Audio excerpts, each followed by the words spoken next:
You could be the best door-to-door salesman in the world, but if you're in the wrong neighborhoods, you're gonna struggle to sell a lot of jobs. One of the most overlooked skills in door-to-door sales is choosing what neighborhoods to knock. Today, I'll show you how to pick the most profitable neighborhoods using my exact methods so you don't waste a single hour knocking in the wrong spot. My name's Austin Ortiz. I own H2O Bros, a door-to-door window cleaning company out here in Palm Beach, Florida, and we're on track to do over 7 figures in revenue this year. Let's get right into it. Not all neighborhoods are created equal. There's 3 things you look for in a prime neighborhood. The first is there a lot of renters or a lot of owners? You want to be knocking in spots where people own their home. The second is if the owners even want this service done. And you'll find that out real quickly once you're in the neighborhood. And I'll explain that more later in the video. And third, and most importantly, high income neighborhoods only. Broke people don't want their windows cleaned. So in order to decide what neighborhood to knock, you're gonna be using Redfin. Ideally get this set up the day before you're set out to knock. So that way you have your neighborhood picked out. Redfin is a real estate website that shows all the home prices in the US. On here, you can see the home value as well as a bunch of other information. Listen, gated neighborhoods and door-to-door sales, especially window cleaning, are like gold. They never get knocked and they tend to have a lot of money.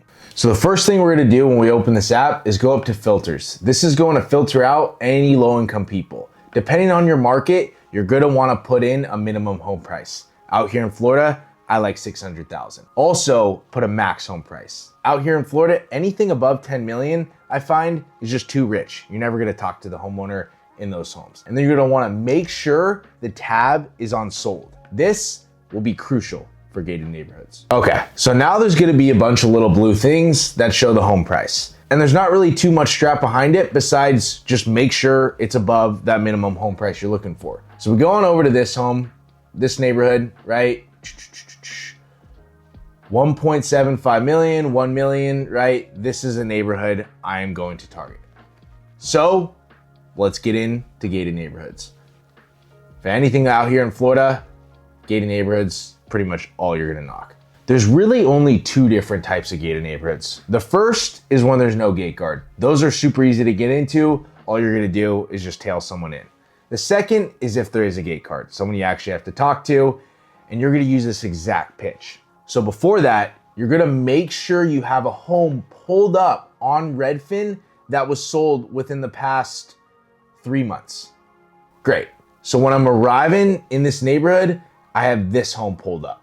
The reason I have a home that was sold within the past 3 months pulled up is so when the gate guard asks me for an address, I can give him this one, right? And even though you weren't working at the home, it's going to work because a home that was just sold, more likely or not, had a service person there. So when they give the homeowner a call, they can just probably figure that, oh, okay, probably the last homeowner had someone there and they left some equipment. So once you have the home picked out, you're gonna need to talk to the gate guard. And here's the exact pitch that I use to get into them almost every time. You roll up and you're gonna say, hey, we just left a piece of window cleaning equipment there when we were servicing a home last week. They're gonna ask you for the address and you're gonna give them the one you have pulled up. And just like a door, if you're confident, they're gonna trust you. And then they're gonna let you in if the homeowner approves it. If in the slim chance the homeowner says, no, they can't come in here, no big deal. A gated neighborhood is just like a door. Sometimes you get into them, sometimes you don't. But again, they are gold. So definitely give it a shot. And sometimes I like to just have another address pulled up. You could say something like, oh, my washer texted me the address. I think it was actually this one. And then just have another address pulled up. More likely than not, if you try it twice, you're gonna get in 9 out of 10 times. I know what you're thinking. Oh, what if cops come? What if security comes? I've been in door-to-door sales for 5 years now. I've had hundreds of run-ins with cops, security, nothing on my record, no tickets whatsoever. As long as you just play confident, true to your word, and act very innocent, like you're just a young kid hustling, trying to make some money selling window cleaning. The cops, security won't care. It's only when you get defensive and try to not stick to your word is when the cops will have some issues with you. Otherwise, they might come, might get your license, they might not, and then you just leave. You try your luck at a different gated neighborhood. In the beginning, you will have imposter syndrome in these neighborhoods, meaning that you'll go into them and you'll think, dang, should I be in here? Should I not be? Trust me, just like door-to-door sales, you get more comfortable the more you're in them. And now that we're in them and you're comfortable, you're gonna wanna stay. So here's exactly what I do to stay in these gold mines. When you roll into the gated neighborhood, you're going to wanna find a parking spot, ideally not in front of a house, usually on a side street, maybe at the clubhouse, maybe a big stretch between home to home. This is crucial. So that way you're not parked in front of someone's house. If they leave or they come home, they're like, who the heck is this guy? And when you park, you wanna get out of your car almost immediately. You don't wanna be fidgeting on your phone, right? That just appears like you're doing something a little suspect. So you get out of your car immediately and you just walk with confidence straight to that first door. When you're knocking, if someone says, you're not supposed to be soliciting in here, all you're gonna say is, oh my gosh, I'm so sorry. I had no idea I wasn't supposed to be in here. I'll head out of here right away. And then I'll leave this up to you. I usually skip a couple doors so that way they don't see me continuing to knock. Or if I really feel that they come out of their house and they're gazing me, I'll just drive to another side of the street. And then if you knock someone's door and they said, oh, I'm calling security, kind of play some James Bond-like stuff and just go in my car, drive to a different side of the neighborhood because security is going to come to that home and you're just on a different side. Now let's discuss what to actually look for in the neighborhood when you're knocking. So there's a couple key things I look for in a neighborhood that determine if I'm going to stay or if I'm going to leave. If I'm going to stay, it's because, well, one, I'm getting sales. Two, people are answering the door. And three, they're actually receptive to the service. A couple things I look for is if they have a guy or they do it themselves.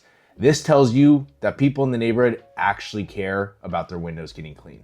And if I'm gonna leave, homeowners are saying things like, not interested, I don't care about my windows getting clean. Even if you were to charge them $50, they still wouldn't get their windows clean.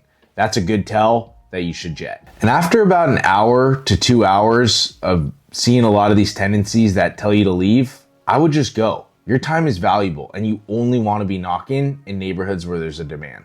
And if you stay, use everything in my other videos to help you maximize your time out there. I always say in door-to-door window cleaning, to sell $3,000 in revenue, $1,500 has to come from you and $1,500 has to come from the neighborhood. And if you leave, use the same Redfin search that I use to find a new hood. Also, if you own a window cleaning company or you're looking to start one, I do a one-on-one coaching program where we get on weekly calls, formulate an action plan to make sure your business gets to that next level. If you're interested, there's a link in the description. We'll hop on a call, discuss if it's a good fit. We're dropping new videos every Sunday, so make sure you're subscribed. In next week's video, I'll be answering the most common questions I get about door-to-door window cleaning.